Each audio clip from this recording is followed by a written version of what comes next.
Hey, how's it going? So, I wanted to take a look at the obvious factor. What were my favorite films of... No, wait, we're not doing that. We're doing, something more interesting. I'm yet to do my favorite films of 2023 because being in Australia, we get a lot of delays in film releases. May, December, which came out in, the start of December on Netflix in America, is not coming out till February in Australia. What the fuck? So that's great. 2023. Bad year for movies in Australia. The amount of delayed releases. Bottoms didn't come out for 5 months. Holdovers, Christmas movie, coming out in January. Ferrari came out the very end of the year. What the crap is going on? I'm disliking all this bullshit. But my friend did a tweet showing his favourite first-time watches of last year. And in all fairness, I made a list of all the films I watched for the first time last year, which includes 301 films, some of them short films, but 301. I think some of them were the Doctor Who TV episodes, I'm pretty sure. Either way, 301. They were all an hour long, it counts. All feature length. So I did a list, my favourite first-time watches of 2023. There are 14 films on this list. Some of them are 2023 releases, but for the most part... actually, there's only 2 2023 releases. The rest of them are from all around the globe. Not really, it's mostly America. Kind of is, actually. America and England. So I'm just going to dive through them. So, give a small ranking from 14 to 1. My star rating, why I was impressed, I guess. I don't know, I don't have long to film because my battery's dying. So let's kind of breeze through it. Crash, that's number 1. It's number 14 on my list. I gave it 4 stars. It's probably my favourite Cronenberg. I loved it more than one of the other films, but that film's actually higher ranked in my list, which is hilarious because I've watched that twice last year. Did a lot of Cronenberg's last year. I had not watched a bunch of his films, and I figured it was about time I did, so I watched a bunch of his films, and he was my probably most watched director of 2023. And it was great. I loved Crash. It was fantastic. I still only gave it 4 stars. I will probably rewatch it and be like, this is actually a 5-star masterpiece movie. But still, I just had another one that was further on the list that I appreciated more on second viewing. Saw 6. I don't know, this is more of a culmination thing. It's my favourite of the series next to Saw X, but also just because I really like the Saw films, and they worked quite a surprise to me. I don't know. I know I binged them all within a 2-week period, but honestly, it was really fun, and I'm a Saw head now. So what can I say? Keen for Saw 11, 12, 13, 14, 15, 16, and 17. And Spiral 2, I guess. I don't know. What can I say? It's cool. They're good films, surprisingly, if you like that kind of style. I'm not big into the torture porn stuff, but my god, these films are fun. So... I don't know, they're just fun, over-the-top detective films. It's much more interesting about that than the traps, but the traps are like a cherry on top, And I think Saw 6 perfected the formula. Saw 3 is in my top favourite as well. I did a whole come and relax talk about them all, but yeah, Saw 6 perfected the formula for me. That Saw 10 replicated and kind of made better, but still. Saw 10 could be in it, but I just prefer Saw 6. Killers of the Flower Moon. I gave it 5 stars. It's one of my favourites of last year. For the long time, it was my favourite of last year. I had no anticipation to watch it. I didn't expect I would even care that much for it. When I heard Martin Scorsese was making a film with this title, I literally thought it was a sci-fi. No, it's a film about Native Americans, which is actually a lot more impactful, and honestly, tremendous film. Amazing filmmaking, amazing cast. Was it Lily Gladstone? Fantastic. DiCaprio, I haven't seen him this good in a movie in a long time.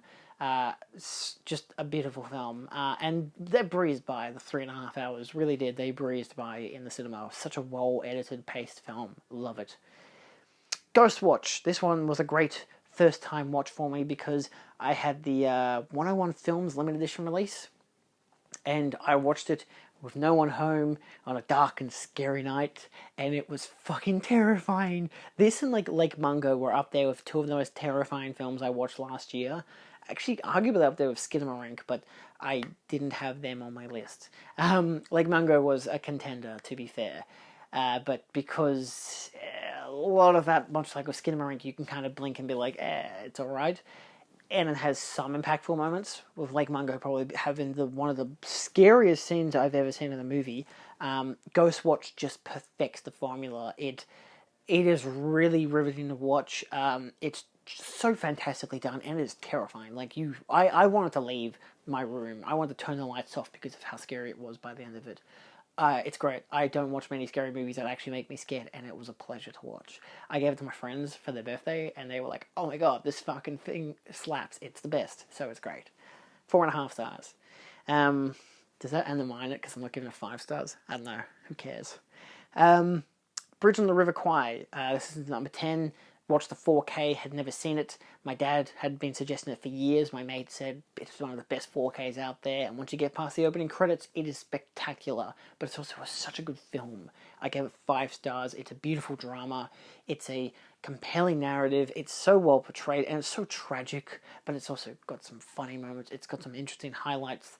It's a perfect all-rounder. It's a great war epic. Tremendous film. Absolutely tremendous. Even if you know what happens, you're like, yeah, but it's about the journey. The destination is the cherry on top, and just how it all culminates. It's so good. Number 9, Dressed to Kill, which I watched for the first time this year for part of my Hooptober, because I was watching a bunch of, well, horror films, but also Brian De Palma, to the point that my friend actually suggested I don't watch Body Double because he wanted to screen it for his secret movie for his birthday, and I'd argue it's probably the better film, Body Double, but I much preferred it. I enjoyed Dressed to Kill on my watch, just flat down. I loved everything about this movie. Nancy Allen was tremendous. The villain was great. The reveal was great. The cinematography, the opening, like 20 odd minutes, is so interesting. And then it completely backfires, and you're like, oh my god. And then it backfires a second time, you're like, holy shit, double twist. So good. It looks so good. I didn't get the 4K UHD, but I have got the Arrow video version, and it's still a 4K remaster. It looks tremendous. I imagine the 4K UHD would look probably better, but still. Then I watched Shiver Baby, because, this is my first movie release that I ever got, and I gave it 5 stars. I loved every minute of it. It was fucking hilarious. It was tense. It was so beautiful. It was so quick too. It's a very short movie. It's 78 minutes long. It was just breathtaking. It was such a disappointment when I watched Bottoms and was like, man, Bottoms kind of sucks. I mean, Bottoms is good, but it's like, man, Bottoms is like a great audience crowd pleaser. You watch that with an audience who get it, and you're like, yeah, we're all here. It's the best thing you've ever seen. But then you watch it by yourself, and you're like, this film's kind of mid, you know? So, it's like Everything Everywhere All at Once. That's a great film with a good audience. Otherwise, it's kind of okay, you know? So, it's still well made. They're all well made, but, you know. I've seen better films from the same people, you know? Swiss Army Man, for example, is much better. Anyway, that was a couple of years back. Let's move on. Shiver Baby. Good stuff. I would highly recommend it. I recommend all of these. I'm not a fucking idiot. Arsenic and Old Lace. I gave 4.5 stars. What a riot. I think just because of Cary Grant, I'm giving this the higher place. But I just love it. The factor of it starts as a rom-com, and you're like, oh yeah, Cary Grant, rom-com. Frank Capra, you know, checks all the boxes. And then it becomes a murder mystery kind of horror film, and you're like, oh shit, this just got even better. Because then it's like set on Halloween, and it's got all this extra jazz to it, and the 4K restoration Criterion has, splendid. I only watched it on the channel, but I need to get that Blu-ray. It is fucking fire. Such a good goddamn movie. Cary Grant, come on, man. You can't go wrong. And then because I had to do a bunch of deep dives into the Disney animated features, thank God I stopped, I watched Bambi, and I gave it 5 stars. I think Sleeping Beauty would have been on the list because stylistically the animation is the best animation I've ever seen from Disney, but narratively, Bambi. I know, you're probably thinking, this is the first time you've watched Bambi? Yeah, bitch, I never watched Bambi as a kid. I'm sorry, I didn't need to be traumatized by someone's mother getting shot in front of me. I'm good. Also, that shit doesn't happen to the end of the movie. I thought that was like the inciting incident, but it's not. That's like the end of the movie. What the fuck? But it's beautifully animated. It's so gorgeous. It's a great, sweet movie. I love how it's just a slice of life thing. It's not a dramatic narrative. Bambi is being pushed off a cliff and has to find its way back. It's like, nah, fuck that. This ain't Lion King. This is just a bloody sheep, lamb, Bambi? What the fuck is Bambi? A deer. It's a deer. It's a doe. Just fucking hanging out, living life. Oh, look, mum's been killed. Better hang out with my dad. That's the movie. It's great. Beautiful movie. Highly recommended. I watched Knight Riders, number 5. That's number 5. I can't believe I didn't give it this 5 stars, but yeah, I gave it 4.5. It's probably my favorite Romero. I love Day of the Dead more, just a bit more. I know, I think I prefer Knight Riders over Dawn of the Dead, and that's saying a lot, because I watched the extended cut of Dawn of the Dead last year, and boy, the extended cut I think was a lot better than the theatrical cut. But Knight Riders is tremendous. It's got both a great narrative, great cast, everything about it is fantastic, but like also just the commentary. I know Romero commentary, but it's a commentary on artistic lifestyle in the late 70s to early 80s, and it's such a riveting piece. So if you see it for that as well as it being the King Arthur fable and stuff like that, it's really good. And Tom Savini is fantastic. Ed Helms, brilliant. Love it. Number 4, Videodrome. See, this is where Videodrome comes in, because I watched it twice. The first time I was like, man, this is good. But then I watched it the second time. I watched the Criterion, and I didn't watch the 4K I have since gotten from Arrow Video, mostly for different special features and a 4K scan, like an upgraded video picture, and it was on sale, which is hilarious. I have 2 different brands of that movie. Criterion's version, though, does look tremendous, and the casing is beautiful. Great package design, the VHS cover, all of it. Works so well. But I watched it at the Astor in cinema, 4K projection after... Oh, was it before The Thing? It was before The Thing. Weird choice. I feel like it should have gone the other way around, because once The Thing started, you're like, oh wow, all the comedic, crazy energy of Videodrome just goes, and it's now The Thing. But then that in 4K projected, beautiful still. But Videodrome with an audience, you realize how funny that movie is. Like, it doesn't seem like it's funny, but then you watch it with an audience, you're like, oh, this is actually a fucking riot.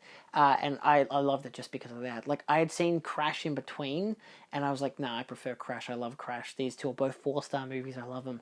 But then, watching this in a theater with more people, I was like, fuck it, 4.5 stars. This one's better than Crash.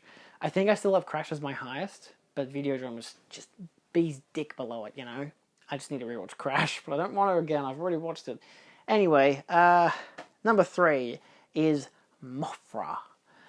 In a year where I watched a bunch, especially in December, watching a bunch of Showa-era Godzilla films, and of course watching -1 twice, -1 is not on this list. And you're probably like, oh my god, -1 isn't on your favorite first watches of the year?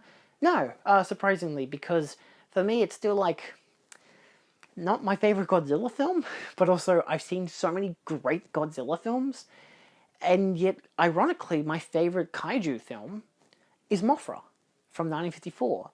I think it ticks all the boxes. You get widescreen, color, Mothra is a great design character, you get the evolution as well, with the little grubby thingy that it is, the little worm thing before it becomes a moth.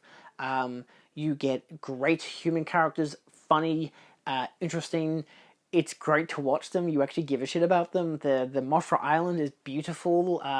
Birth Island or whatever. It's something child. I don't know what the hell it's called. The island that Mothra comes from. I think it's like Ancestor or something. It's something like that, like Birth Island or some shit. The girls, the little girls, the little fairies, they're beautiful. I love them. The song is so good. The story is captivating. And then when Mothra hatches, and it's like, oh, it's just a little grub thingy, and it's in the water. But then it goes next to a boat, and you realize, holy fuck, this thing's huge. When it becomes Mothra, it's even more incredible, because it's on Tokyo Tower. Mothra hatches out, wipes out shit, flies to another country, which is discount New York City, and just demolishes it.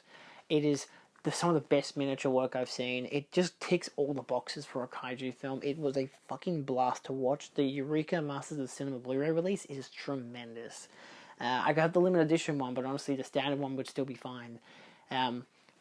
Just fucking brilliant. Absolutely divine movie. I 10 out of 10 would recommend to anyone. It's so goddamn good.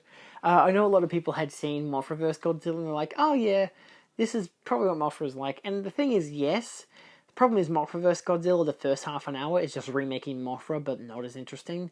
And then this next half an hour is, look, Godzilla attacks. And then the half an hour after that is just something else, completely different. It's not as interesting, but it's still good, But, Number 2 is Poor Things, because this was my favorite of 2023. I know that I'm yet to still watch May, December and stuff like that, but I absolutely adored Poor Things. I watched it in 4K at the Astor. I would have loved to have seen it in 35mm, but I just haven't gotten around to it. I don't know if I will. I should, though. I really should.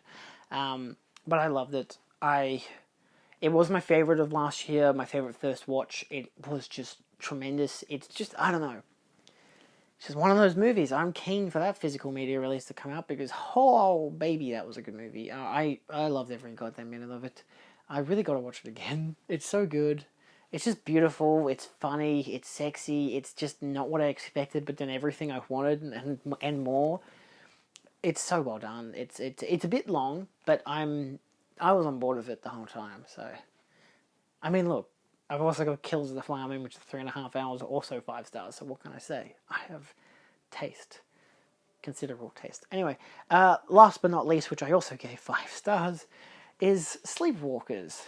That's my favourite release of last year, my favourite first time watch. I think just because I just loved everything about it. It's 90 minutes of hot people, cat people, alien stuff, crazy effects work, crazy practical, crazy optical, a crazy story, a bunch of fucking cats. It's just insane upon insane. It's just each half an hour is like a different movie, but it all still blends so well together. It's just so constant and fun. We've watched it at Acme for Cinemaniacs, and it was just a blast to watch. I've since got the Blu-ray release. I'm so excited to watch it again. It's just, I loved every second of it. It was bizarre. Because, it's not one that's considered so highly, of course, but I loved every goddamn moment of it, and it's my favourite first-time watch of last year. Like, it's stayed with me since then. I've only watched it in, November-ish? But, it was just phenomenal. I don't really care much to dive into too much about it, but honestly, I would highly recommend it. It might not be everyone's cup of tea, but it was just perfect for me. It was everything I wanted. But like that with Poor Things and Mothra are so close together in exactly what I love in a film and doing exactly what I want, exactly the style I like, having so much fun and creativity with it. Just perfect. They're all they all just nail it. Everything that they are is perfectly, envisioned and displayed, and funny, and interesting, and goofy, and stupid, and bad, and ugly, and tremendous, and wonderful, and I love it. Bunch of adjectives. All over your face. This was fun. We'll see you next time when I do more videos. What do I like next year? I don't know. Next year. What the fuck?